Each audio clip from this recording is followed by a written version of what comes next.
Hello everyone, I am Shikha Jain. Welcome to my YouTube channel. Today we discuss about the topic breathing. This is the topic of the chapter 10, respiration in organism. ठीक है, to understand this topic, first we do the activity.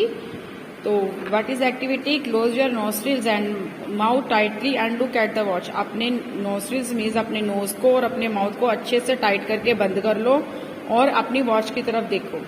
Did you feel after some time, आपको कुछ समय के बाद क्या महसूस होता है. ठीक है. How long were you able to keep both of them close, आप कितने टाइम तक इस दोनों नोज और माउथ दोनों को क्या कर सकते हो, क्लोज रख सकते हो. Note down the time for which you could hold your breathe, आपने टाइम नोट करना है कि अपनी ब्रीथ को आप कितने टाइम तक होल्ड कर सकते हो, बंद करके रख सकते हो. तो जब आप अपने नोस्ट्रिल और माउथ को क्लोज करके वॉच पर देखोगे तो after a few minute you can कि आपको सांस नहीं आ रही, आपको सांस लेने में परेशानी हो रही है. ठीक है. So now you know that, अब आप अच्छी तरह से जान गए होंगे, you can not survive for a long without breathing. अब अच्छी तरह से जान गए होंगे कि आप विदाउट ब्रीथिंग के बहुत देर तक मतलब नहीं सर्वाइव नहीं कर पा रहे. तो ब्रीथिंग क्या होती है? तो breathing means take in air rich in oxygen and giving out air rich in carbon dioxide with the help of respiratory organ. So breathing क्या है? एक ब्रीथिंग का क्या मतलब है? हमने जो हवा, ऐसी हवा अंदर लेके जानी है जो ऑक्सीजन से रिच हो और ऐसी हवा को बाहर निकालना है जो कार्बन डाइऑक्साइड से रिच हो. ठीक है. किसकी हेल्प से? Respiratory organ. ये इसमें कौन सा हमारा रेस्पिरेटरी ऑर्गन हेल्प करता है? Knows. The taking in air of oxygen rich in oxygen is into the body is called inhalation. अगर हम ऐसे मतलब हवा को जो ऑक्सीजन से भरी है उस ऑक्सीजन हवा को अंदर लेके जाते हैं, उस प्रोसेस को क्या बोलते हैं? Inhalation. And giving out of air rich in carbon dioxide, और उसी हवा को हम बाहर निकालते हैं जो कार्बन डाइऑक्साइड से रिच है, मतलब कार्बन डाइऑक्साइड से भरी है, उस प्रोसेस को हम क्या बोलते हैं? Exhalation. It is a continuous process which goes on all the time and through out the life of A organism. मतलब ये जो ब्रीथिंग है ये एक ऐसा प्रोसेस है जो सारा दिन चलता रहता है, हर टाइम चलता रहता है, और जब तक हमारी लाइफ है ये प्रोसेस क्या है? पूरे ऑर्गेनिज्म में दिन रात चलता रहता है. The number of time a person breathe in a minute is referred as breathing rate. मतलब एक मिनट में कोई पर्सन कितने टाइम ब्रीथ करता है उसे हम क्या बोलते हैं? उसका ब्रीथिंग रेट बोलते हैं. तो during breathing inhalation and exhalation take place alternative. जब हम ब्रीथिंग करते हैं तो इनहेलेशन और एक्सहेलेशन ये लगातार चलते रहते हैं. पहले इनहेलेशन, फिर एक्सहेलेशन, फिर इनहेलेशन, फिर एक्सहेलेशन, ऐसे प्रोसेस कंटिन्यूस चलता रहता है. अब breath means one inhalation plus one exhalation. एक ब्रीथ का, एक सांस का क्या मतलब है? एक इनहेलेशन के साथ साथ एक एक्सहेलेशन, उसे हम क्या बोलते हैं? आप ब्रीथ बोलते हैं. Would you like to find out your breathing rate, आप अपना ब्रीथिंग रेट फाइंड आउट करना चाहते हो? Do you want to know whether it is constant और it change according to the requirement of oxygen by the body. आप ये देखना चाहते हो कि आपकी ये जो ऑक्सीजन ब्रीथिंग रेट है वो चेंज होता है या कॉन्स्टेंट रहता है अकॉर्डिंग टू द हमारी बॉडी को जो ऑक्सीजन की डिमांड है. Let us find out doing the following activity. इस चीज को करने के लिए हम एक्टिविटी करते हैं. तो एक्टिविटी 10.2 में हम क्या करेंगे? Generally we are not aware that we are breathing. Generally हम इस बात के अवेयर नहीं होते कि हम ब्रीथ कर रहे हैं. However if you try you can count your rate of breath. अगर आप ट्राई करते रहो तो आप अपना ब्रीथिंग रेट को काउंट कर सकते हो.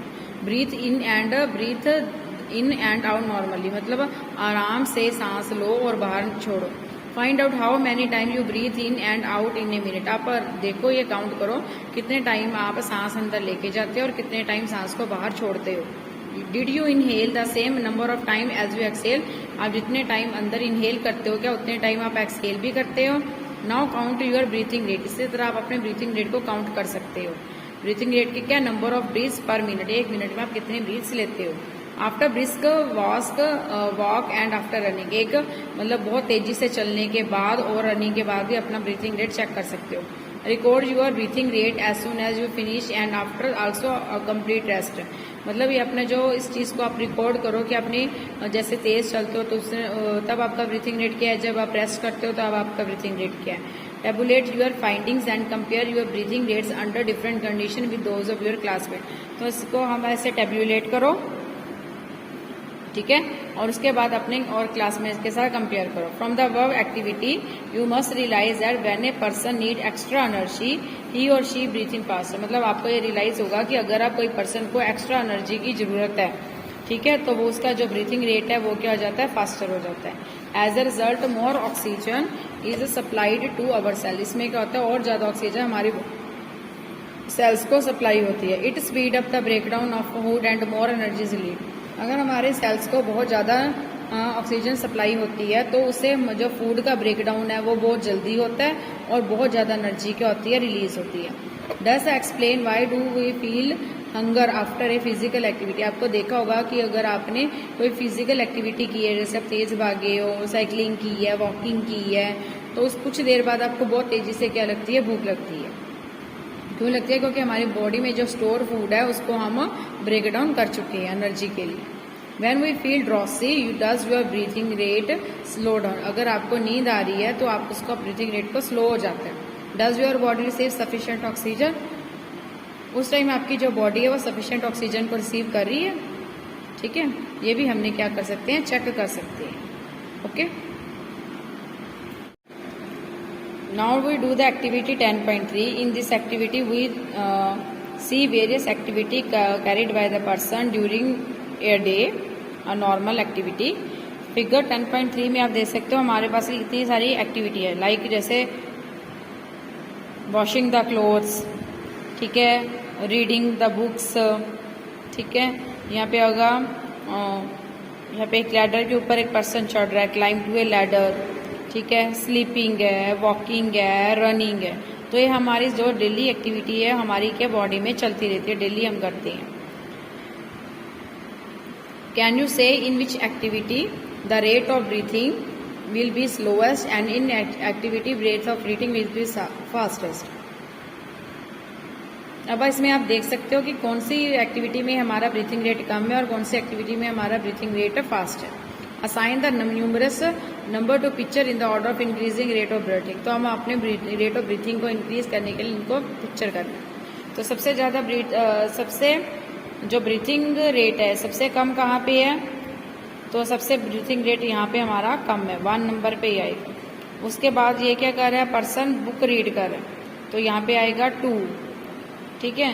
तो यहाँ पे जो पर्सन है ये पर्सन ऊपर चढ़ रहा है, यहाँ पे आ जाएगा 3, ठीक है। ये पर्सन वॉक कर रहा है, यहाँ पे आ जाएगा 4। यहाँ पर जो लेडी वो वॉशिंग क्लोथ कर रही है यहाँ पे आ जाएगा 5 नंबर, और यहाँ पे जो लड़की रनिंग कर रही है यहाँ पे आ जाएगा 6 नंबर।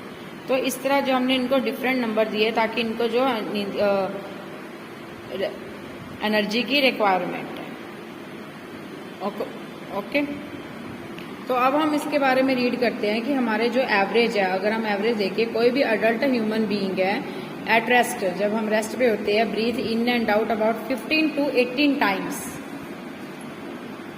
In a minute. मतलब 1 मिनट में जब हम रेस्ट कर रहे हैं तो हमारी बॉडी कितना ब्रीथ करती है, 15 to 80 time. During heavy exercise the breathing rate can increase 25 times पर मिनट। तो अगर हम हैवी एक्सरसाइज करते हैं तो हमारा ब्रीथिंग 25 टाइम्स बढ़ जाता है, ठीक है। While we exercise not only we do fast also take breath in and more oxygen. जब हम एक्सरसाइज करते हैं तो हमारा ब्रीथ रेट ही नहीं फास्ट होता, उसके साथ साथ ऑक्सीजन को लेने का और कार्बन डाइऑक्साइड को बाहर छोड़ने का जो रेट है वो भी इंक्रीज हो जाता है। ओके।